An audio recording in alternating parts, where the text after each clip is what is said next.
കേരളത്തിലെ കർഷകർക്ക് പ്രത്യേകം തിരിച്ചറിയൽ കാർഡ് നൽകാൻ വേണ്ടി ഒരുങ്ങുകയാണ് കാർഷിക വകുപ്പ്. എന്തിനാണ് ഇങ്ങനെ തിരിച്ചറിയൽ കാർഡ് നൽകുന്നത് എന്ന് ചോദിച്ചു കഴിഞ്ഞാൽ വേഗത്തിലും സുതാര്യമായിട്ടും കാർഷിക സേവനങ്ങൾ അതിന്റെ ഉപഭോക്താവിലേക്ക് എത്തിക്കുക എന്നതാണ് ഇതുകൊണ്ട് ലക്ഷ്യം വെക്കുന്നത്.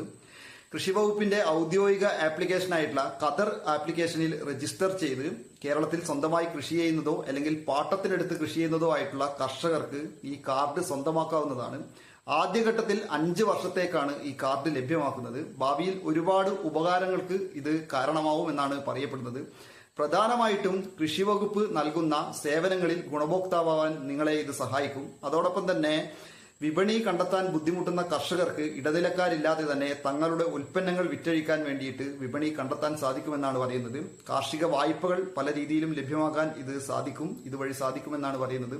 ഇൻഷുറൻസ്, സബ്സിഡികൾ പോലെയുള്ളവ ലഭ്യമാക്കാൻ ഈ കാർഡ് ഉപകാരപ്പെടുമെന്ന് പറയുന്നു. അറിയാത്ത ഒരുപാട് ആളുകൾ ഉണ്ടാവും, അവരിലേക്ക് ഈ വീഡിയോ എത്തിക്കാൻ